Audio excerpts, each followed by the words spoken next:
share ko lang po paano po ako magtanggal na yung part ng puso ng saging na mapakla. Ayan, di ba yung pinakaulo niya, yan yung may tinatanggal tayo, yan no, o tingnan mo, o hatak mo siya. Yan yung first layer niya. Yan, ganyan, o. Yan, o, hatakin mo lang, o, yan, di ba? Tanggal na. Nung bata ako, iniisa-isa ko yan, eh. Ang tagal bago matapos ko yung ano, pagtanggal ko dyan, no, ganyan, no, o. O, yan na yung pangalawang part. Tignan nyo po, paano ko iwais.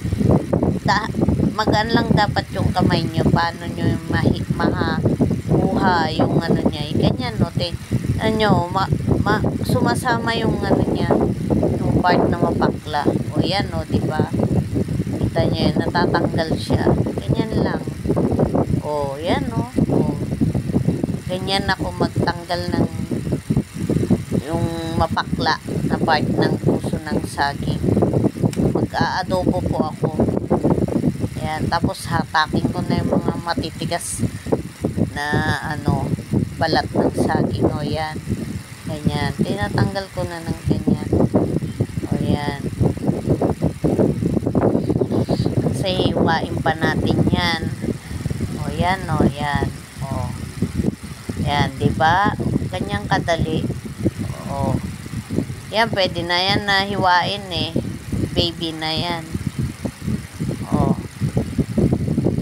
Hiwain ko pa konti at medyo matitigas, mapakla ng ano niyan, yung ulo niya. Ayan, ganito naman ako maghiwa pag yan, no, yan na yung mga natanggal ko ng ano, ng ulo na yan. Ganyan lang ako maghiwa, o ganyan, tapos tatadtarin ko na lang yan ng ano, may maninipis. Mag-aadobo ako ng puso ng saging yan ng ulam ko ngayon. O yan, o, diba?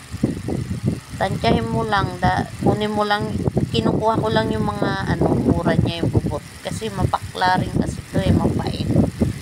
Kaya hindi ko na yun nilalamas o nilalagyan pa ng asin, diretso luto na. Tuasan ko lang, tapos diretso adobo na. Wawala yung pait niya. O yan, o, ganyan, ang bilis, diba? Magluto tayo, guys, ng puso.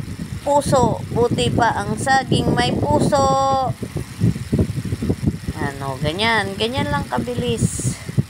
Adobo natin yan, o yan. Tapos hihiwain ko yan ng malipis, tatadtarin ko pa yan. Ang dulo na yan, matigas na yan, hindi ko yan isasama, tatapong ko yan.